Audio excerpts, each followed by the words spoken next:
One of the best ways to get the most out of your aftermarket car audio system is to add a digital signal processor. This allows you to fine-tune your car audio system by controlling time alignment, crossovers, equalization, and more for every single speaker in the vehicle. Now, when we tune a DSP, we save that tune as a file on our computer, and this file can be used as a backup, but it could also be used in another vehicle as long as you're using the same model DSP. A question that I'm personally frequently asked here on the channel after finishing a build is, hey Mark, can you send me the DSP tune file? In this video, I want to address why this isn't necessarily a good idea unless certain criteria are met. Before we get into it, a quick thank you to our sponsor for this episode, Crutchfield. When installing an aftermarket car audio system, you need to remove many factory trim panels, and knowing where the hidden fasteners are located isn't always obvious. With Crutchfield for qualifying vehicles, you can get their master sheet directions, which show step by step the process for replacing different components. This makes the installation process a lot more simple. Better yet, with qualifying gear purchases, this information is included for free, and you can also save via the link down in the video description. Be sure to check out Crutchfield for your next car audio project. So getting back into it now, why is sharing DSP files a bad idea? First, let's go back to the whole value of using a DSP in the first place. When we install new speakers, add a subwoofer, or change various components in our project, every component performs slightly differently. As an example, let's say that we have a vehicle that uses 6.5-inch door speakers. If we were to play a perfectly flat electrical signal through one 6.5-inch model speaker in an anechoic chamber, in other words, in a test environment outside of the vehicle,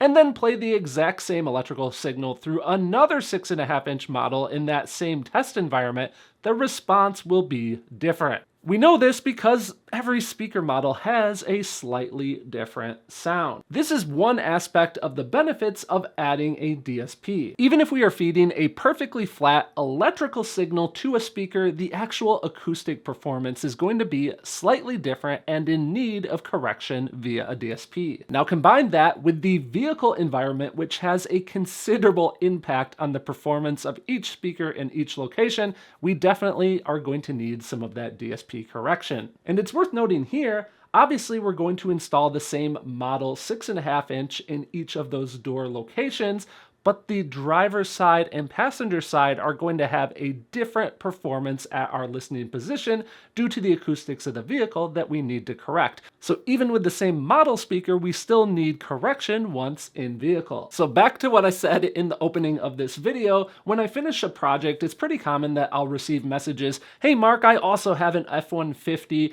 can you send me the tune file for that vehicle? Or can you send me a screenshot of all the different EQ settings? And this is frequently asked by somebody that has a totally different set of car audio gear. You have to remember that the tuning settings are not only for the vehicle, but also for the combination of the gear that's being used throughout the vehicle. This essentially means that my tuning settings really don't have any value to anyone else. Those settings are tailored to the exact set of gear that I'm using in the vehicle, along with all the different installation locations, along with also my exact listening position. I know what you guys are thinking. What if you have the exact same vehicle with the exact same set of gear? To elaborate on this, meaning you're using the exact same set of speakers, the exact same subwoofer, all the exact same amplifiers, and the exact same DSP, all installed in the exact same locations in the vehicle using the exact same parts. This is something that we are more frequently seeing car audio companies offer. Basically, a kit of items that completely replaces the whole vehicle system. And with this kit, a DSP that features a tune designed for that system. In this case, the idea of sharing that tuning file between different vehicles starts to make sense. After all, the gear's the same, the install locations are also the same. For many applications, having that copied tune file can sound quite good. But if we're splitting hairs here and looking for the absolute best performance, there are some things to consider. First off, depending on the quality control tolerances of the gear that the manufacturer has,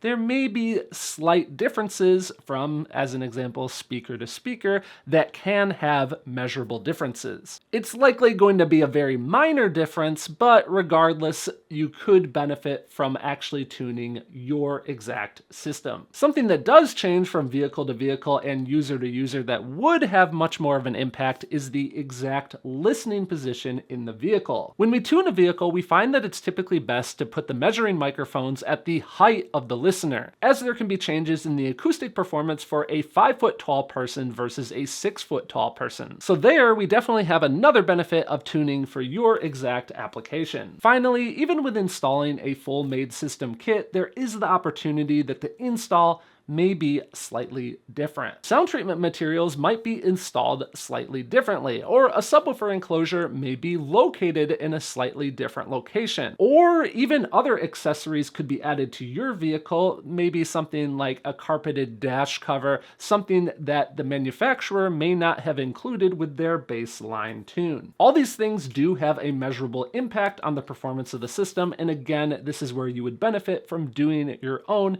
exact tune for your application. In summary, the sharing of DSP tune files really only makes sense if the components throughout the system are exactly the same. And even then, there's the opportunity for more improvement with doing a dedicated tune for your exact vehicle. I'd love to hear from you guys. Let me know your thoughts. Don't forget, if you need help determining the process for accessing gear in your car audio system, be sure to check out our show sponsor, Crutchfield. Learn more about them and save on your next car audio project with a special offer linked down in the video description. A big thanks to them, along with Jay and the rest of the Patreon membership team, for making these videos possible, and thank you guys for tuning in and watching.